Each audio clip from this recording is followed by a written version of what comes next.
Hello, learners. I welcome you to the lecture 2 of week 4 in the course Environmental Politics, Theories, Concepts, and Debates. In this week, we are discussing environmental movements in India. Today, we'll discuss Chipko movement, which is a forest based movement having two major goals: protection of environment and protection of rights of local community over forest resources. This movement was launched by local people in Uttarakhand during 1970s. And in fact, you see this movement became the mark of Indian environmentalism. We can say that it was truly Indian in terms of its issue, in terms of strategy, as well as in terms of ideology. Further, this movement signifies a transformation in the socio-political landscape of India. Why? Because now, during 1970s, the local communities, the people at the fringes, they were ready for actual participation in democratic process. They were ready to demand their rights. At the same time, this movement also created a new space for women's activism, which was Indian mode of activism, not any borrowed framework of women's participation. So we can say that a study of Chipko movement in India would help us to understand distinct nature of Indian environmentalism and also the distinct nature of participation of local community in the movement. This is the outline of today's lecture. We are going to cover these aspects in this lecture. So, to begin with, the context of the movement. You see, whenever we talk about any movement, there must be a triggering issue which results in launching of the movement. But before that, there must have been a long background. And same was the case with Chipko movement also. Before advent of colonial rule, the forests were managed by local communities through sustainable practices. But when colonial rule came in India, they wanted to have total control over forest resources. And for that, they developed a forest management system, devised laws, and classified forest on the basis of scientific forestry and forest conservation. They argued what? That till now, the way forests were managed, now we need to improve that by applying scientific forestry. But the actual goal was something else. That was to maximize their profit from forest resources, to secure its commercial interest. The colonial government limited the access of local population to forests who were fully dependent on forest resources for their livelihood. A government notification was issued after the Forest Act 1894, which ordered that a person could not cut a reserved tree without a license and could not even carry or use a broken or fallen tree. You just think about the state. These people who were managing forests for such a long time, now they were deprived of access to forest. This picture is very beautifully depicted by historian Shekhar Pathak in his very renowned work Hari Bhari Umide, where he gives details of British dominance over Uttarakhand's forest. He writes, with Henry Ramsay becoming the Kumaon commissioner in 1856, the government began infiltration in forest in the name of management and conservation. Initially, they exploited the forest to make army camps and other infrastructure. Henry Ramsay became the first forest conservator of Kumaon. He abolished the prevalent contractual practice. The municipality prohibited woodcutting From the border area of Nainital, the rights of Kumaon Iron Company were closed. The grazing rights of the community were also abolished. So you see, these local people were totally deprived of the access to the forest on which their lives were dependent. So this is the colonial context. Unfortunately, what happened? That the Indian state also continued with these same kind of practices.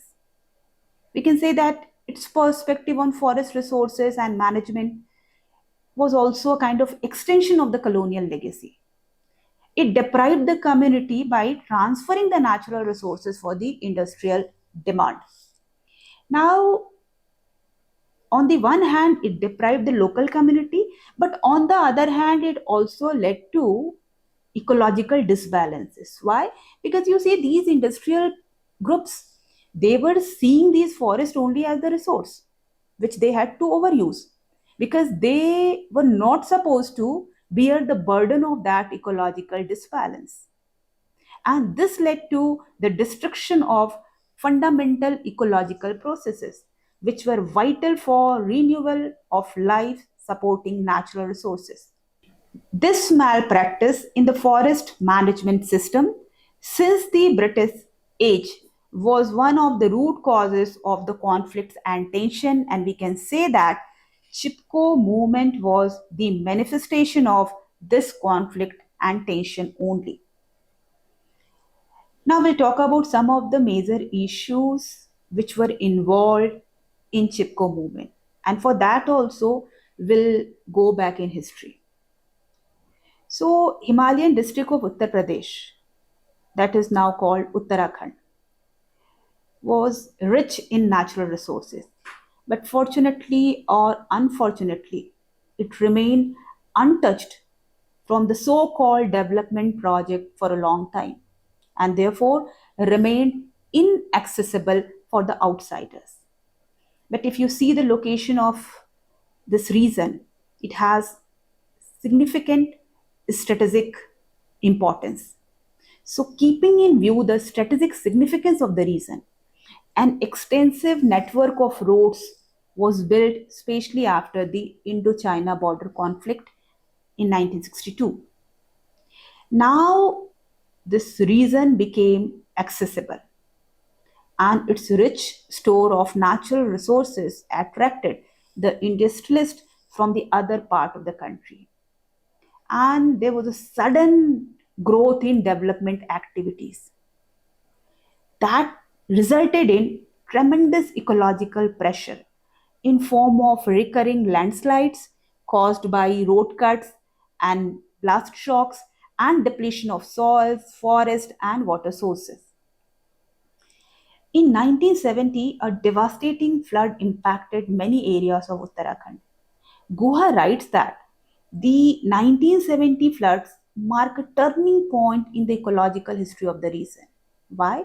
Because the villagers who had to bear the burden of this damage, now they could understand the link between deforestation, landslides, and floods. They could understand that how these development activities in longer run are going to make their life very, very difficult because of the pressure which they are creating on ecology. This created a resentment among the local people against the outsider contractor who were exploiting their resources. Now, these local people were supported by Gandhian social activists who were always against modernist project of development. With their support, local labor cooperatives and small scale producer cooperatives were established. Now, as I said in the beginning, that in any movement, a triggering issue emerges which leads to launch of the movement. And here we will talk about that particular incident that happened in early 1973. Now, Forest Department wanted to maximize its benefit, and what it did, it refused to allot ash trees to the Dashali Gram Swaraj Sangh, which was a local cooperative organization. This organization wanted these trees for making agricultural implements. And as per the rule, they should have given their share. The forest department allotted these trees to a private company, which was a sports goods company, Allahabad based company, Simon Company. This incident can be called a triggering incident. When DGSS, that is the Shauli Gram Swaraj Sangh, now it is called the Shauli Gram Swaraj Mandal, decided to fight against this injustice. In the beginning, it adopted the method of lying down in front of timber trucks and timber depots, but this method did not work, and then born the unique method of Chipko, that is embracing or hugging the tree. A large number of protests took place against cutting of forest in different parts of Uttarakhand. Among these, it was the women's initiative to hug the trees in the village of Rani in 1974 that became the centerpiece of the movement. So, this is how this movement was launched, and this was the background of the movement. Now, the major demands of the activist. First, the traditional and customary rights to natural resources should be recognized. They demanded that our traditional right over the natural resources must be recognized on the basis of the minimum requirements of the community. Second, the government should launch an afforestation drive to increase the green cover. And what was most important, that drive has to be launched not with the help of some external agency, rather in partnership with local communities. Why? Because it will also give them some opportunity of employment. Third, one panchayat should be given a role in management of forest. So forest should not be managed only with the bureaucratic framework, but one panchayat should have a role in this. Raw material, financial support, and technological aid should be provided to local community for development of forest-based cottage or small-scale industries. So you see, three things are going together: protection of environment, traditional and customary rights, and economic empowerment of local community. Another demand was an afforestation program prioritizing planting of local variety of trees and plants. Basically, they wanted their local flora and fauna to be revived, and a complete ban on commercial felling beyond a certain height. So these were the major demands raised by Chipko movement activists. Now we'll talk about the leadership. Two very important names associated with the movement were Chandi Prasad Bhatt and Sundarlal Bahuguna. There were many other leaders also who worked under the guidance of these two leaders. So Bhatt was a key figure in the Chipko movement, especially in the Chamoli area. He was influenced by Gandhian principles of non-violence, and it was he who established the Shauli Gram Swaraj Sangh, which later known as the Shauli Gram Swaraj Mandal. It was a cooperative which was aimed at creating local employment and opportunities. Biggest victory of Chandi Prasad Bhatt was a 10-year ban on commercial logging in the upper drainage areas of Alaknanda river and its tributary. In terms of approach, we can say that Chandi Prasad Bhatt's approach was quite pragmatic. Another very important name was Sundarlal Bahuguna, who was a big figure. He was a well-known Gandhian environmentalist who advocated for the sustainable development and ecological preservation. Bahuguna employed peaceful tactics such as hunger strikes and tree hugging. He also opposed other major development projects that caused ecological harm and relocation of people like Tehri Dam. And it was because of his efforts we can say that Chipko movement gained international recognition. There were large number of local leaders like Gora Devi, Sudesha Devi, Bachmi Devi, they all worked under the leadership of Sundarlal Bahuguna to take charge of the protest. And these women's initiative, you see, saved at least 2,000 trees. Another very important name was Ghanshyam Ratori, who was a Chipko poet. And he did what? He spread the movement by creating local folk songs. You see, in the people's movement, especially the movements which are launched by local people, the theater, songs, these play very, very important role in connecting people and creating awareness. So this was about the leadership framework of the movement. Now we will talk about the strategies in the Chipko movement. So as we know that it was a non-violent resistance inspired by Gandhian ideals of non-violence and satyagraha. So villagers in this movement dominantly used non-violent direct action to protect forest. Another very important aspect that the movement gave the central role to women. They were at the forefront, especially in the early stages. Over 70% of the early Chipko activists were women.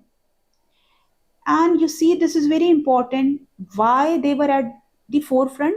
Because they understood the direct link between forests and their daily survival. Their leadership in the movement played a crucial role in its success.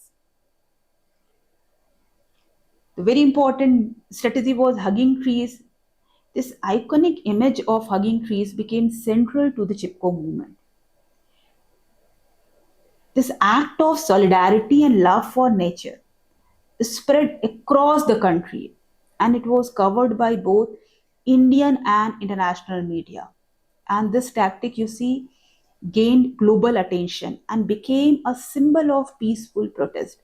You see, we need to understand this strategy and the significance of uh, this very method. Why? Because it talked about a different kind of philosophy also. Because this very image of hugging tree, it spoke of a bond between the people and the forest, where they were ready to sacrifice their life for protecting forest. We can say this strategy, in fact, was a kind of practice of ecological self. So it was ecological self in practice, the idea which we have discussed in the previous weeks. Another very important method was fasting for change. This was a method, you know, a very, very popular method in Gandhian movement. And Sundarlal Bahuguna fasted for 74 days in 1981 to demand a ban on tree felling in the Himalayan region. His fast brought national attention and played a significant role in influencing policies that later restricted deforestation in India. Another very important strategy was raising awareness and also fighting for eco friendly laws. To create awareness, various kinds of activities were organized during the movement. And then community advocacy. Over 2,000 villages in the Garhwal and Kumaon regions of Uttarakhand participated in the movement.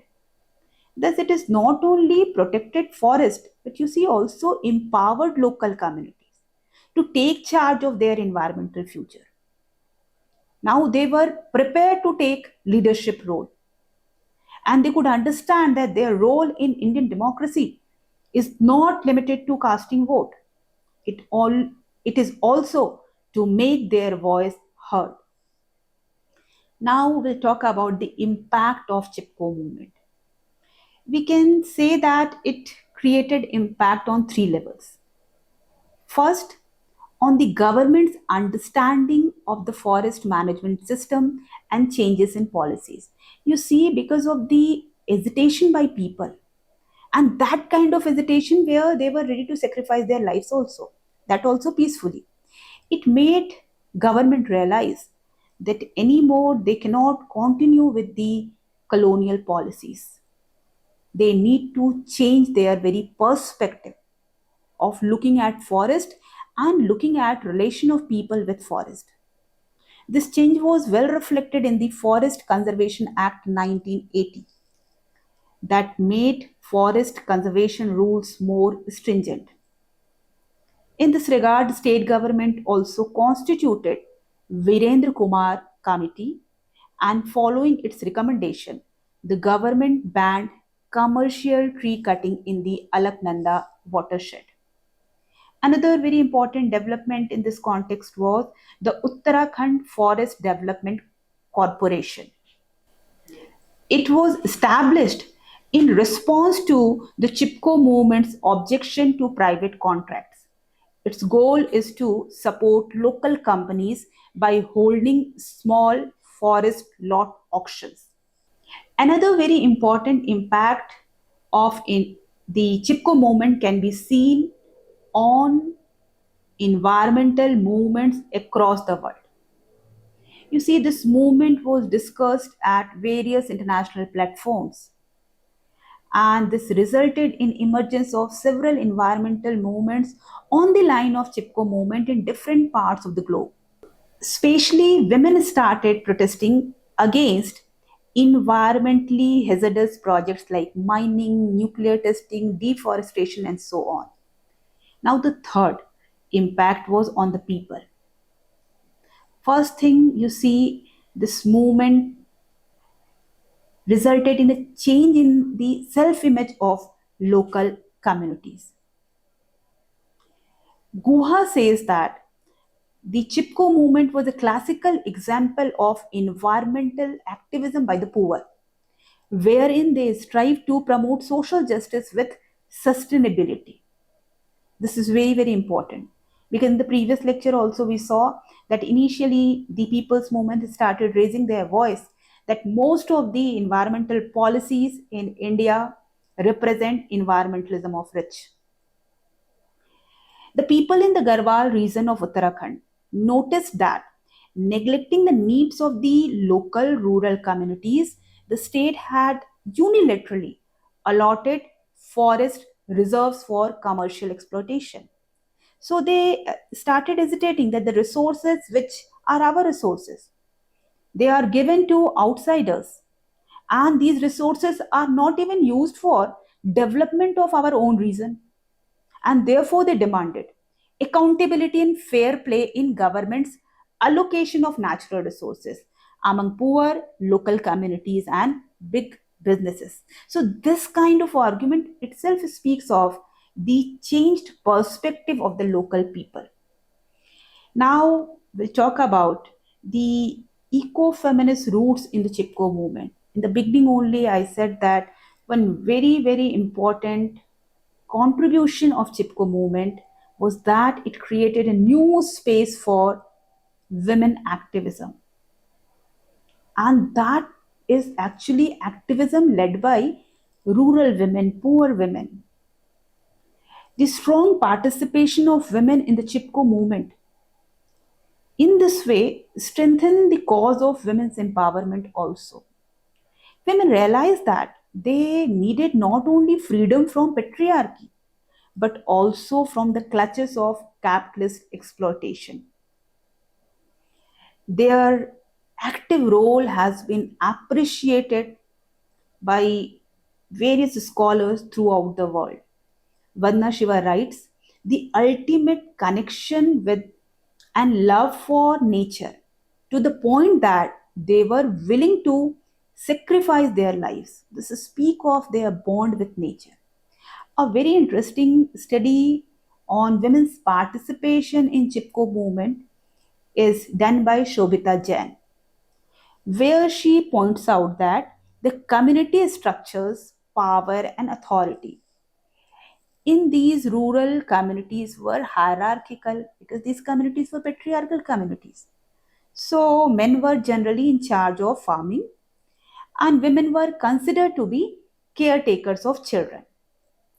And being the caretaker of children and household responsibility, It was their responsibility to collect firewood and fetch water.